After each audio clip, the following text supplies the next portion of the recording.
I'm going. Zawa is ready. A hopeless battle was waged in Durgan's battery. They seemed to know that their deaths had come, yet many fought on.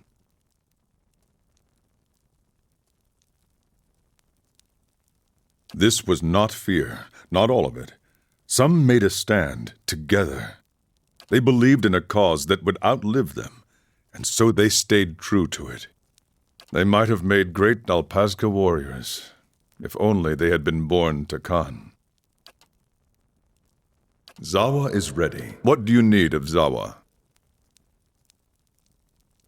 I hope to share knowledge with the monks of the Thousand Dreams. Their monastery lies east of here. They are said to be seekers of greater truth, like the Nalpazga.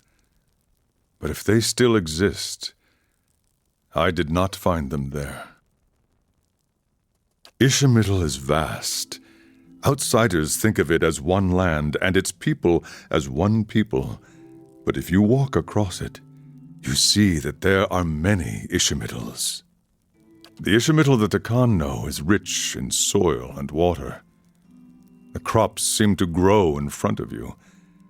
We build our homes along the Aki River, and it is good to us. Though every so often it floods, so that the Khan do not forget their suffering. It would not be the rainy season without my neighbor Esley swimming after his escaped goats and nearly drowning. But home is an idea, no more real than justice or honor. My home is here now, wherever I stand. Most Takan have two choices. They can grow crops, or they can become Nalpazga warriors. I was the youngest of 5, a dreamer. The Nalpazga were always in my thoughts. They did not feel the same about me. 3 times I tried to join their ranks. 3 times I was refused. All that time spent dreaming, and I had not thought to prepare. I was lazy, uncoordinated, overweight. If they had not refused me, what shame I might have brought to them. They had no choice. Our high priestess had a vision. She saw me as chieftain, leading a host of Nalpazga warriors to victory over our enemies, the Kechmatl. Our last chieftain had died over the winter. A new one had not yet arisen from the Nalpazga. So the timing was right. The next day they brought me before Ishipilo, the great master of the Nalpazga, and I became his pupil. I still trained with the other instructors, sparred and meditated with my Nalpazga brothers and sisters. I learned from all of them. But learning from Ishipilo was a chieftain's privilege. He knew the secrets that could grant mastery over reality, invincibility in combat. When a Nalpazga was deemed a worthy successor to a chieftain, greater than all his peers, Ishipilo would take him in, prepare him for the future. I would not be as I am now without his lessons.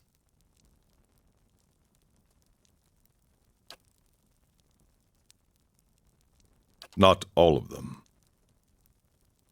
When I was brought to him, I knew how unworthy I was. But if he disapproved, he never showed it. In my shame, I gave him everything I had. He tutored me for 7 years, and in that time I became greater than the rest. Then the day came when he was to teach me the final secret of the Anitle. This is the unbeatable warrior all Takan chieftains must become to protect our people. Ishipilo never showed. I found him in his study, meditating, or perhaps staring off. I couldn't say. "Master," I said, "is it time for me to learn to be the Anitle?" "Not yet," he said. And that was all. He never gave me another lesson. A year later, he was dead of old age. They named me chieftain anyway. I thought so as well. I tried everything: patience, rage, cleverness, acceptance. Not yet, he would say. Not yet. At any time, two people know the secret of becoming the Anitle, the chieftain and the master of the Nalpazka. When Ishipilo died, the knowledge was lost to us forever. Have I? You would ask much of one who knows little. Word of Ishipilo's death spread. Our enemies saw the opportunity. The Quechmatl chieftain came with gifts to honor my rule, but his real purpose was to look me in the eye, to know if Zawa might be beaten. I looked at him, and I imagined that I was the Anitle, free of all the worldly snares, that my master had taught me everything. When he turned to leave, I saw he wore a secret smile, and I knew I had failed. 3 days later, they attacked. They were many times greater than our numbers. They had been trying to conquer us for generations, and the Takan chieftain had always sent them running. The power of the Anitle. In my heart, I knew we would lose, and it would be because I was not the Anitle. What we had always done. I gathered my Nalpazka warriors and led a charge into the belly of their army. The Nalpazka believed Zawa was the Anitle, and it gave them strength. For their sakes, for Takan, I believed it too. My mind found a place it had never reached before. I could see my enemies' moves before they made them. I could see my own actions in front of me, the path to victory. I did as I saw, and the Quechmatl fell in heaps. And then the Quechmatl chieftain came to face me, and he knew Zawa was not the Anitle. When I saw him, I knew it too. I hesitated. My enemies fell upon me. One by one, the Nalpazka were defeated, and Takan was conquered. Of the men, they made slaves. Of the women, they made wives. Their way is to absorb the conquered, make them forget themselves. They take you alive if you are a chieftain. They break your body and your spirit. Then they show you to their people and to yours, broken. After that, they cut off your head so that they may drink your soul from it. Oh no, they did all of those things to me. They flayed me until my screams became whispers, until I no longer knew who I was, and my only hope was to die soon. But they didn't stop, and that was their mistake. In my lowest moment, I released my grip on many worldly things I had come to embrace since my master's death. The pain made the world clear again. They brought me out to be executed, not knowing any better. They swung the machete down upon my neck, but it would not cleave. Each hack of the knife brought great pain, and the pain showed me glimpses of pure truth. For a moment at a time, I was the Anitle. I broke my bonds by seeing beyond them. I slew my executioner by knowing I would slay him. No. When the pain faded, so did my enlightenment. But it was enough to make my escape. I swore to return when my soul was ready to defeat the Quechmatl, when I had rediscovered my master's lost secrets. The ways of the Nalpazka can make little sense to an outsider. We are the warriors of the Takan. Nobles, peasants, it does not matter. We are souls caged in flesh, nothing more. But it is one thing to say it, another to know it. So we train until we know it, or until we meet our ends. I give this answer because it is what you wanted, but the Nalpazga would say different. They would say that we are nothing at all.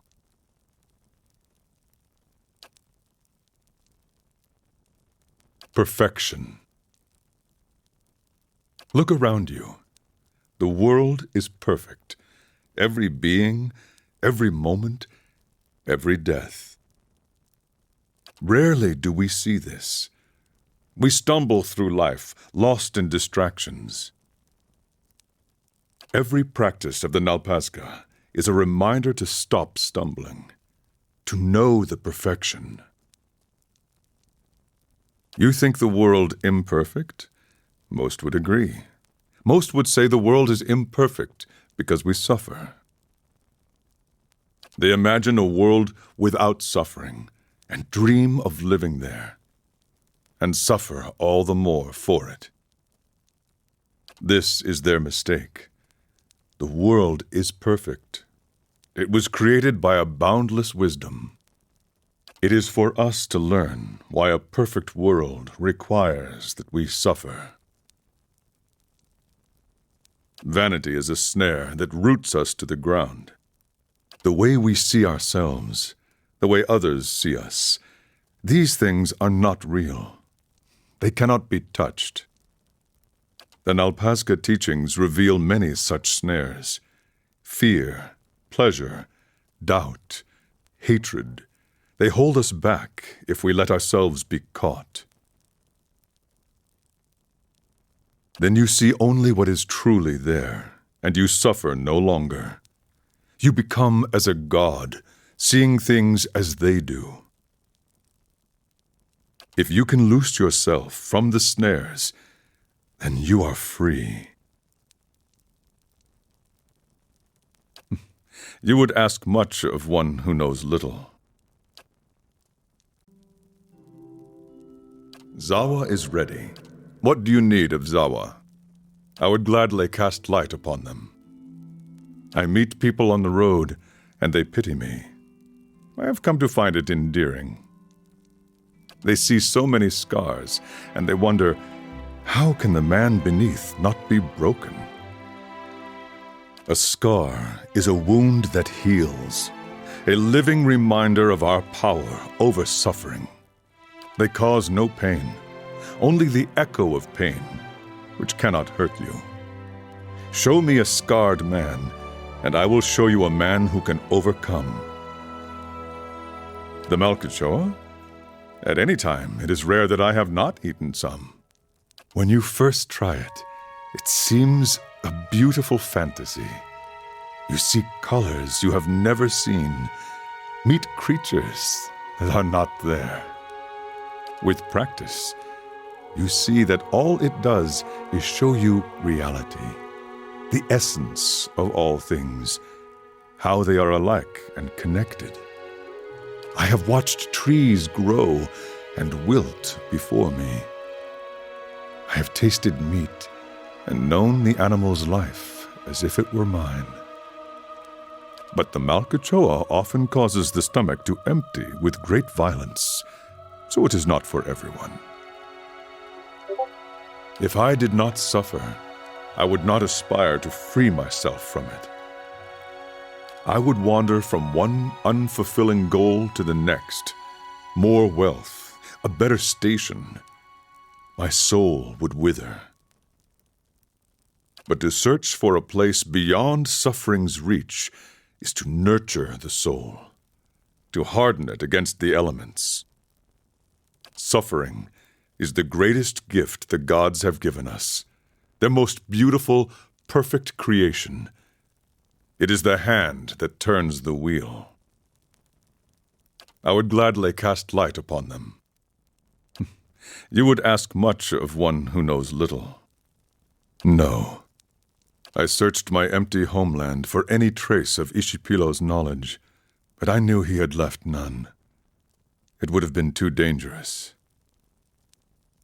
When that failed, I began searching the land to see if knowledge of the Anitle had come from abroad. I visited temples and monasteries. All the while, Zawa was trying to find the answer within himself as well. Meditation, Malkachoa, 1,000 practices he had learned as Nalpaska or dreamed on his own. He becomes nearer to the Anitle every day, but his soul is not free. He is not the Anitle. The final step is the difference between invincibility and certain failure. Ketchmodel has only grown over time, swallowed all its rivals. It would take no less than the Anitle to free and protect the Takan now.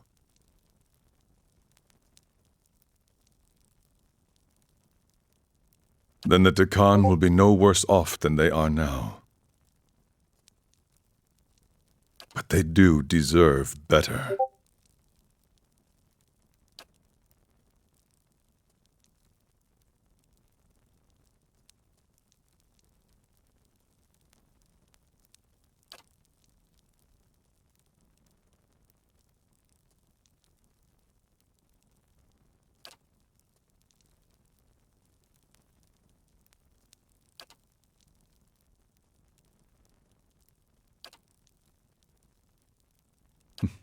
You would...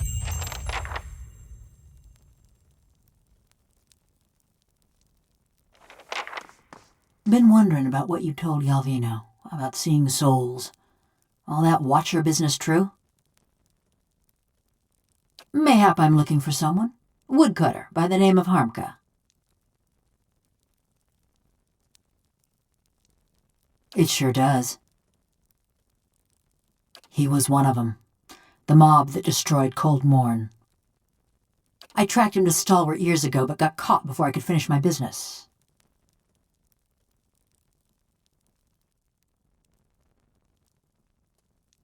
Oh, don't go all soft on me. He's had it coming. This man, Harmka, I saw him outside my house the night it burned, staring into the flames the way I seen you stare into souls. I knew it were a fool's errand trying to hunt down every man and woman that carried a torch into Cold Morn, but if I knew I got the one responsible for my kin and my hearth, I might could rest easy. I took a good long look that night. Ours was a little place with a yellow door right on the edge of town. He was there. Besides, I asked around when I first got to Stalwart. Townsfolk said that all the woodcutters in town took part in the purge. Point of pride for them. I told you he was part of the mob. I spotted him watching my house when it burned. But when we find him, I want to know if he's the one responsible for my home, my parents, and my brothers and sister. I never thought I'd have the chance to know for sure, but you could look into his soul and find out. You being a watcher and all.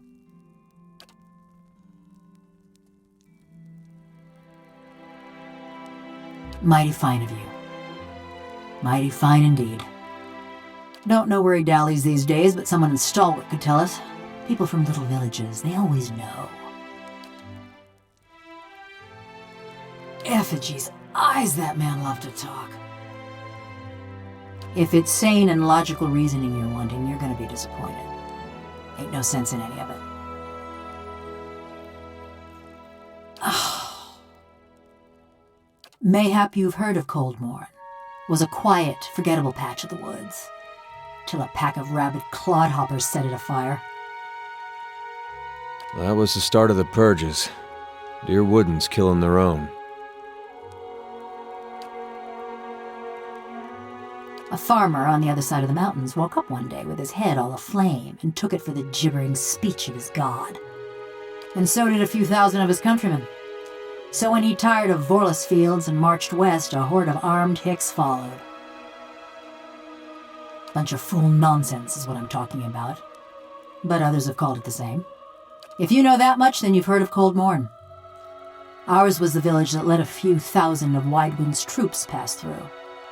You were from Cold Morn? I heard what happened out there after the war. I couldn't believe my ears. Fine line between couldn't and wouldn't.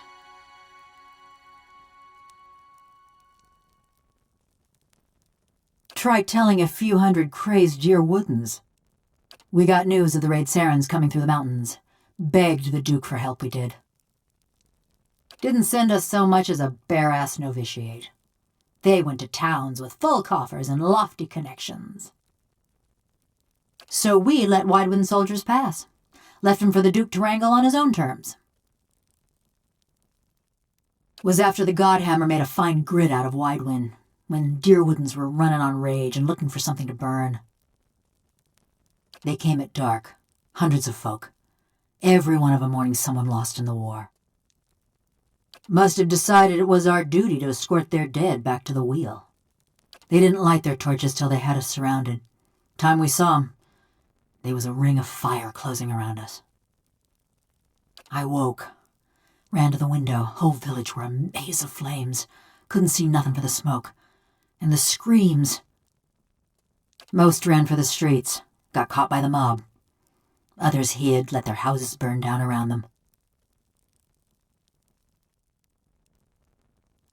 Ran, fought, hid, burned. Same as my neighbors and family, just luckier. Hunting down the men and women what took part. Thought that much was clear. Sure. You want me to tell you straight? I found the men and women what destroyed my village, and I burned their houses down around them. Sometimes they was alone, and sometimes they wasn't. It were a mob that destroyed our village, but it was just one man that burned my family's house. Kept hoping I'd get to him as I was working my way through the rest of those maggots. No matter now, I suppose.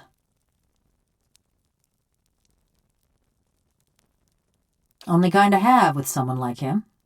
Or me. No other way to feel about the man who flayed my living soul. Round about 13 years. Too long, you ask me. He'd spread butter on bread and claim he made something. Never been accused of modesty, that man. He managed to stuff my soul into this heap of bronze, true enough. Maybe that makes him a genius. Also makes him a son of a bitch. Every day. Just kept putting it off. It's not like either of us was going anywhere. Looked after his tools, cleaned the workshop, swung the sledgehammer. Oh, and snatched up travelers for his soul tinkering. But don't you worry. They were all bad folk. Just so you know, you got a real professional working for you. Yeah, I've had enough of him too. Just 'cause I'm made of metal don't mean I got any special fondness for smiths and forges. No more'n what Galvino already told you. Nothing specific. Everyone looks about the same when they got their fingers up their noses. Only the last group, one before you, there was something different about them.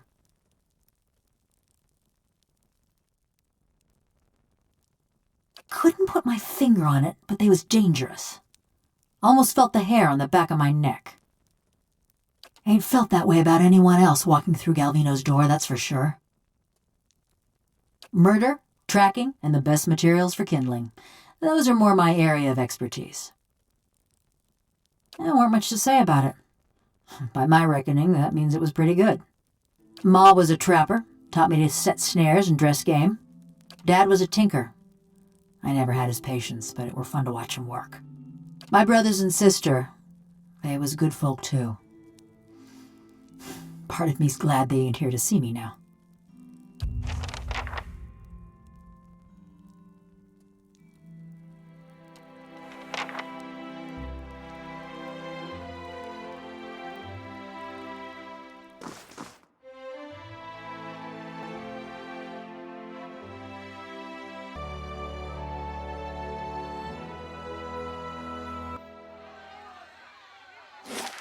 amazing.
Found something.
Gotcha!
Sure.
Last thing the deer would need.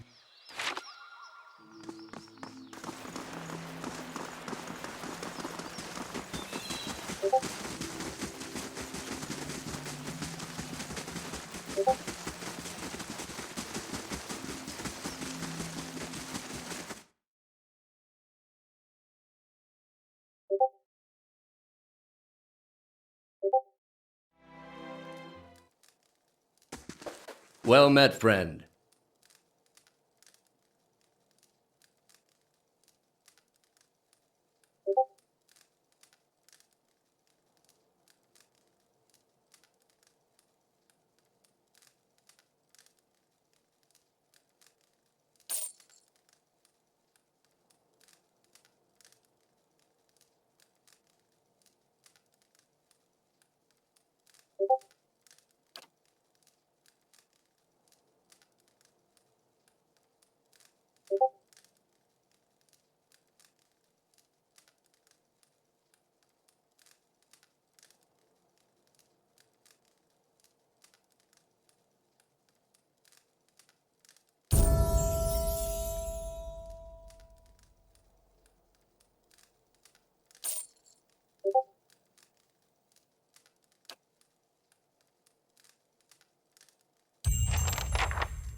Amazing. You could fit.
I've never seen anything like this.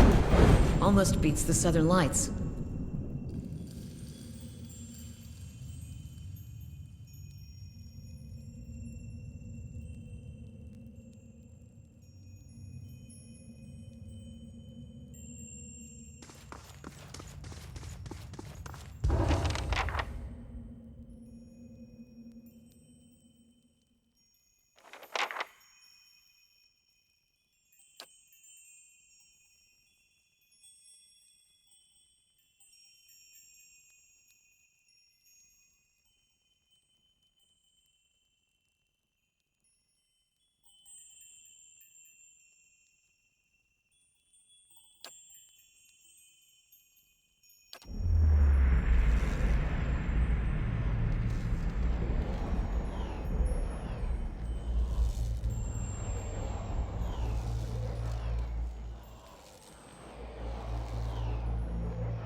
You journeyed to my temple and rid it of the dragon.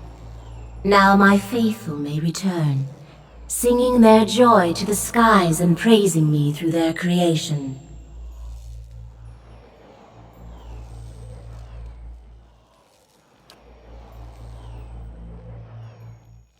Glad because you seek to protect life, or because you seek a patron.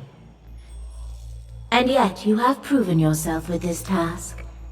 I would tell you of another.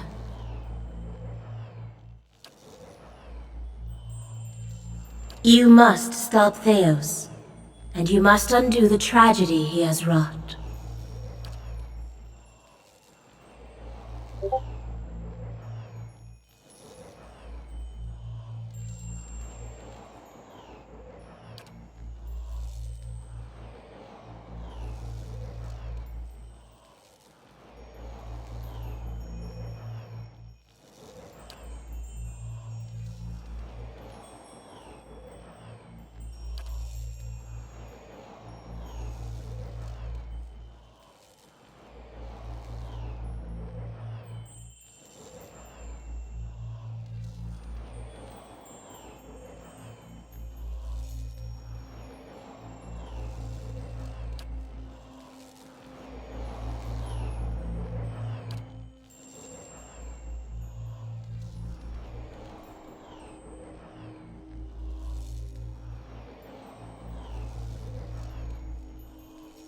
When you reach the burial isle, you will find souls there that I have granted reprieve for their sins. I give these to you, for only they can bear you to safety on your journey down. And when you face Theos and the rotting fruits of his endeavors, remember the conversation we have had. In that moment, you will have power rivaling a god's. And after it, you will live in the world that you have chosen. Choose Restoration, Watcher. Return the souls to the bodies they were stolen from. Swear to me that you will do this, and I shall give you power to make even Woodica quake. I can be merciful and terrible, Watcher.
The lioness reigns still, and soon her cubs will rise. Why did you strike the bear down? Worthiness is proven in conflict. Might grappling with might. Flesh tears, bones break, and the ones that mend are stronger still. Blood mixes, and the worthier substance rises to the top. And you have proven worthy.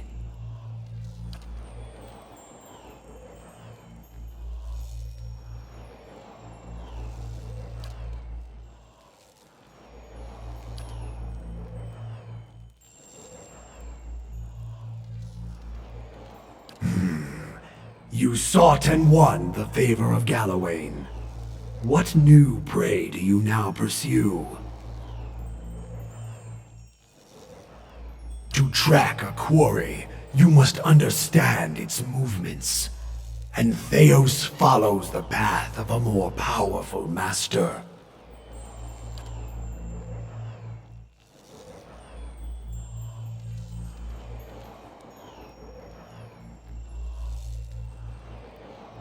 Let him know his foe.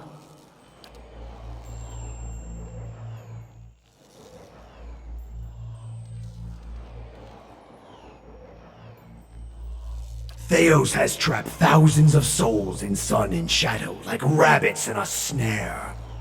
Now, he goes there to retrieve the kill for his master Woodica.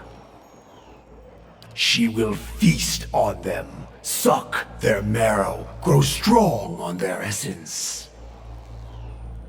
Because he is her hound, he has always done her bidding. Woodica stands for an old order. So does Theos.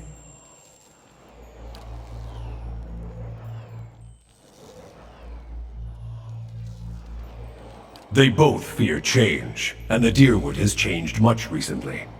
People find answers not in the gods, but in animancy, the product of their own labors.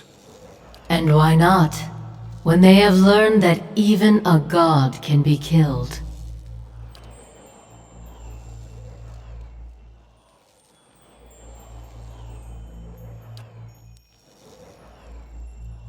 The clash of ideas, the search for answers and meaning. These are other hunts. This is the destiny of Kith, to struggle and transform, even through animancy. And to improve. Steady labor and earnest industry elevate Kith above Wilder and Beast. It is also useful that they should learn to improve their souls, whether through struggle, transformation, or labor. On this, at least, we have no disagreement. Track Theos. Follow the trail he has left for you, and corner him in sun and shadow. You must stop him before he empowers Woodica. And if you do, you will have a different decision to make.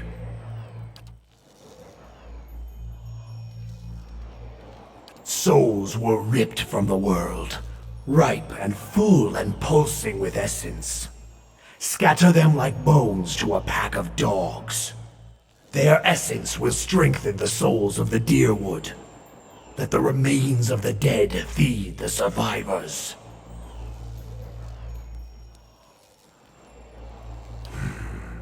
To breed strength, power is born from the mixing of essence and blood. What Theos did cannot be undone. Thousands of lives have changed, and thousands more have ended because of his actions. But transformation gives purpose to trial. And improvement is the goal of all Kith. Long lives, prosperous futures, stronger minds and bodies. Strengthening those who remain will help repair the damage that Theos has done to the Deerwood.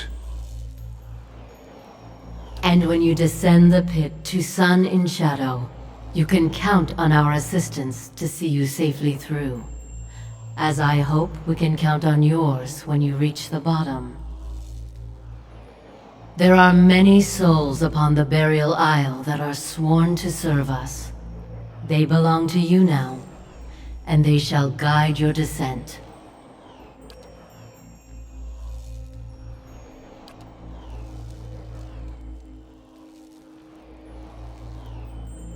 Hunt him, mortal.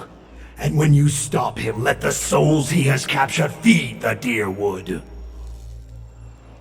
Strengthen the souls of those who remain. Prepare them to face the challenges that will follow. Pledge that you will do this, and we will grant you a power fit for the finest warrior who ever lived. Betray us, and my beast shall track you down. Our allegiance is not to be accepted and cast aside. Consider and calculate, but decide.